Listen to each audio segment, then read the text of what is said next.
আগের পর্বে যা দেখেছেন। আপনার সৎ মেয়ে আর স্বামী কোথায়? ওরা কি আপনাদের সাথে থাকে না? দুঃখের কথা আর কি বলবো, আমি আমার সৎ মেয়েকে অত্যাচার করে বাড়ি থেকে বের করে দিয়েছি। আপনার সৎ মেয়ের বয়স কত এবং তার নাম কি? আপনার স্বামীর নাম কি?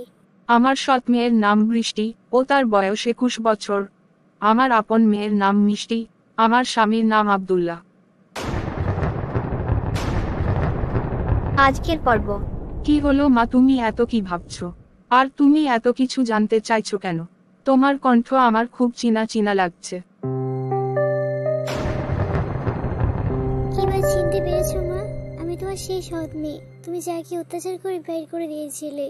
না বুঝি আমি ওদের ইচ্ছে করে তোমার মেয়ের জামা নষ্ট করিনি, তবুও তুমি আমার কোনো কথা শোনোনি। আজকে দেখো আমি কত বড় ডাক্তার।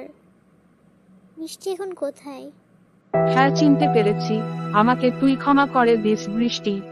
আমার অনেক বড় ভুল হয়ে গেছে, চল আমার সাথে ফিরে চল বাড়িতে। না মা, আমি আর তোমাদের বাসায় ফিরে যাব না। ও সরি মা, কেন বলছি, আমি তো আপনাকে মেম সাহেব করে রাখবো। আর আমি শেষবারের মতো আমার বাবাকে দেখতে পেলাম না, এটাই কষ্ট। বুঝেছি তুই আমার উপর রাগ করেছিস, তাই না? আমি তখন বুঝতে পারিনি। মিষ্টি এখন আমাকে দু চোখে দেখতে পারে না। আমি কোন কিছুতে বাধা দিলে ও আমাকে অপমান করে। এক গ্লাস পানি দেওয়ার কথা বললে আমার মুখ বারে ফানি মেরে দেয়। ওর জন্য আমাকে এই বয়সে রান্না করতে হয়, থালা বাসন ধুতে হয়, ঘর ঝাড় দিতে হয়, পুরো ঘর পরিষ্কার করতে হয়, আরও অনেক কাজ করতে হয়। ও কিছু নিজেই করতে পারে না, সব আমাকে করতে হয়। কি বলছো? মিষ্টি এতটাই খারাপ হয়ে গেছে যে তোমাকে দিয়ে সব কাম করায়? আর এমনিতে তোমার তো এখন নিজের যত্ন দেওয়া দরকার, কারণ তুমি খুবই অসুস্থ। আচ্ছা ঠিক আছে মা, আমি তোমার সাথে ফিরে যাব। আর আমি তোমাদেরকে মাফ করে দিয়েছি। আমার বৃষ্টি বাড়িতে ফিরে যাবে। ইয়ে ইয়ে, কি মজা কি মজা। আচ্ছা আচ্ছা মা, এত খুশি হওয়ার কিছু নেই। তুমি তো এমনি অসুস্থ, এখন যদি ডান্স করো, যদি কিছু হয়ে যায় আল্লাহ না করো, এভাবে ডান্স করা ঠিক না। আচ্ছা ঠিক আছে চলো, তোমার টেস্টটা আমি করিয়ে আসি। তারপর কী কী ওষুধ দিবে ওগুলো নিয়ে আসতে হবে। তারপর তোমাদের আমাদের বাসায় যেতে হবে। চলো চলো তাড়াতাড়ি চলো। ওরে আমার প্রিয় বৃষ্টি, তুই কবে এত বড় হলি? এখন আমাকে শাসন করছিস? চল চল তাড়াতাড়ি কর। 1 ঘন্টা পর। এই কি মা, মিষ্টি কোথায়? ওকে তো দেখছি না, ওকে চলে গিয়েছে? জানি না, মিষ্টি এখন আমাকে সহ্য করতে পারে না। মনে হয় বিরক্ত হয়ে চলে গিয়েছে। চিন্তা নেই মা, আমি তো আছি। মিষ্টি চলে গেলে কি হয়েছে, তোমার বৃষ্টি তো এখনো বেঁচে আছে। চলো চলো, তোমার টেস্ট করা হয়ে গেছে, তোমার ওষুধগুলো কিনে হয়ে গেছে। চলো তাড়াতাড়ি বাসায় যেতে হবে। অনেকদিন হলো নিজের বাসা দেখি না, পায়ের কি অবস্থা সেটা তো দেখতে হবে মা।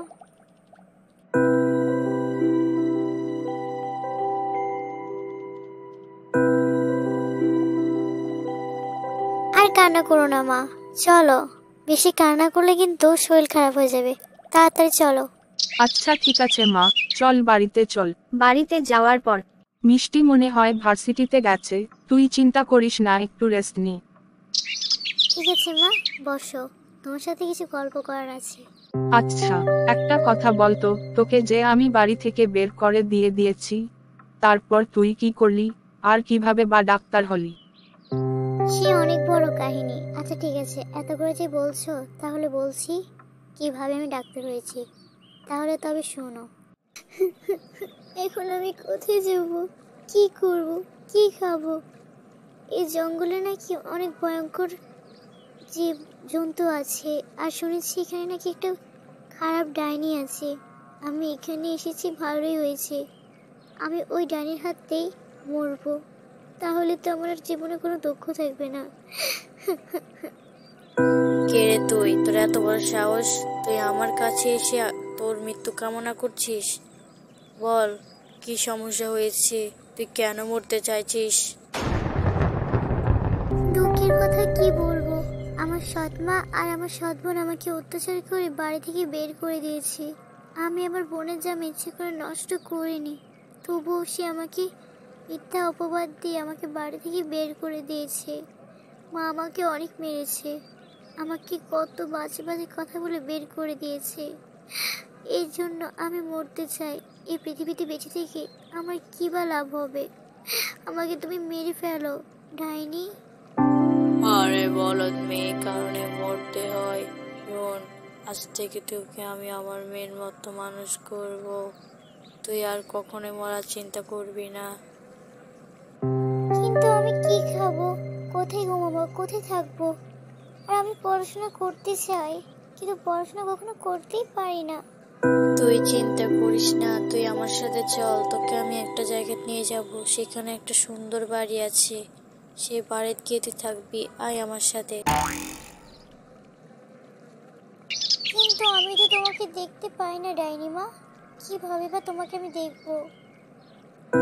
আচ্ছা, তাহলে এ ব্যাপার। তাহলে দেখ আমাকে, আমি এক্ষুনি তোর সামনে আসছি।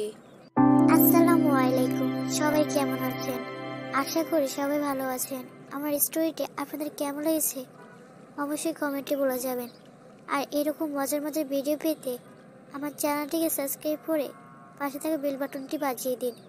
ভিডিওটি ভালো লাগলে অবশ্যই একটি লাইক করে আপনার বন্ধুকে শেয়ার করে দিন। ধন্যবাদ। পরবর্তী ভিডিও আপলোড করা হচ্ছে, সবাই অপেক্ষা করুন। ধন্যবাদ। Episode 3 loading.